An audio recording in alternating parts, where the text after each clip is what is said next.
বর্তমানে এই সোমবার ও মঙ্গলবারে মাত্র দুদিনের ব্যবধানে প্রচণ্ড গরমে ছাত্র শিক্ষক মৃত্যুর খবরের আপডেট এসেছে। গরমে ছাত্রদের যে নাক দিয়ে রক্ত ঝরছে তা প্রুফ দিচ্ছি এই ভিডিওতে। বর্তমানে প্রাথমিক, মাধ্যমিক, উচ্চ মাধ্যমিক স্কুলগুলিতে গরমের ছুটি বৃদ্ধি কতটা প্রাসঙ্গিক হয়ে উঠেছে তা সহজেই অনুমেয়। শিক্ষক, অভিভাবক, ছাত্রছাত্রীরা বর্তমানে গরমের ছুটি বৃদ্ধিতে সোচ্চার হয়েছেন। কলকাতার শিক্ষিত ও বুদ্ধিজীবীরা বারে বারে চেষ্টা করে যাচ্ছেন পশ্চিমবঙ্গ সরকারকে এ বিষয়ে দৃষ্টি আকর্ষণ করার। স্বজন হারানোর বেদনা কতটা যে কষ্টের সেটা একমাত্র তার পরিবার জানে। বীরভূম, বাঁকুড়া, পুরুলিয়া, 2 মেদিনীপুর, 2 দিনাজপুর, 2 চব্বিশ পরগনা, মালদা, মুর্শিদাবাদের হিট ওয়েভ বর্তমানে 40 ডিগ্রি পার করেছে, কোথাও কোথাও আবার 45 ডিগ্রি। দিকে দিকে খবর আসছে ছাত্র শিক্ষকের অসুস্থতার। প্রতি বছর যখন এর থেকেও কম গরম, তখন পশ্চিমবঙ্গ সরকার গরমের ছুটি বাড়িয়েছে। তাহলে সেক্ষেত্রে 40 বছরের মধ্যে সেরা এই গরমের বছরে পশ্চিমবঙ্গ সরকার কি নীরব? এক্ষেত্রে কি সরকার কেবলমাত্র নীরব দর্শকের ভূমিকা পালন করবে? এই বিষয়ে অভিভাবকদের মধ্যে একটা বড় প্রশ্ন।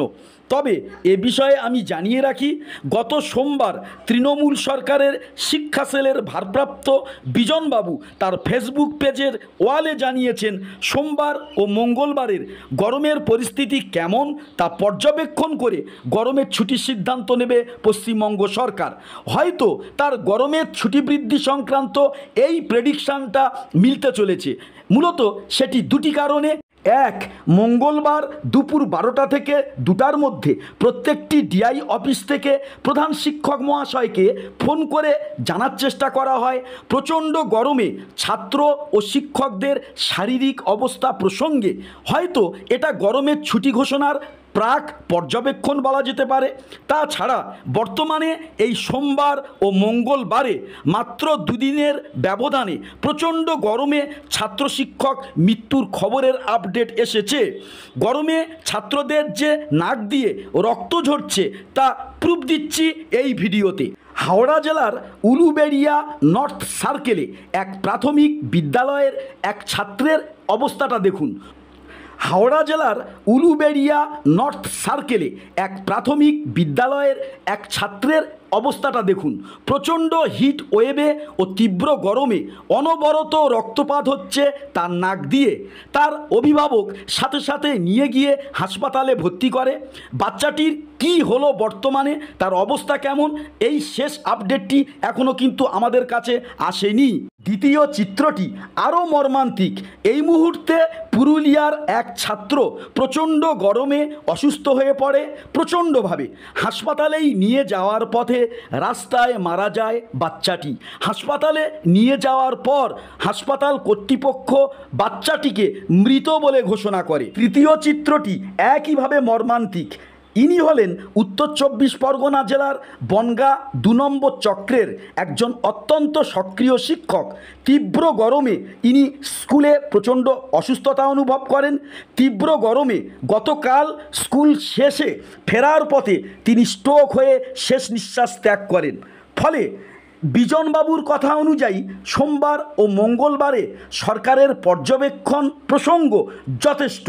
এর বেশি সরকার জরুরি সিদ্ধান্ত গ্রহণ অপেক্ষা পর্যবেক্ষণের মেয়াদ যদি বৃদ্ধি করতে থাকে এবং প্রচণ্ড হিট ওয়েভে টানা স্কুল চালু রাখে, তাহলে হয়তো আমরা হারাবো বহু সন্তানসম ছাত্রছাত্রীদের ও বহু শিক্ষকের মূল্যবান জীবন।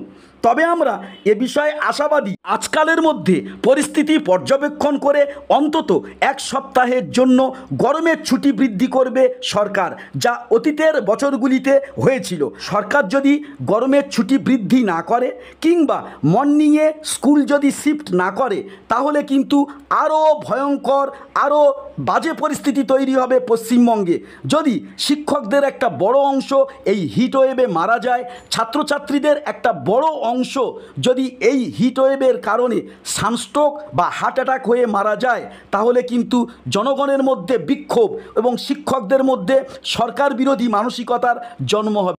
আশা রাখি সরকার হয়তো এমনটা চাইবে না।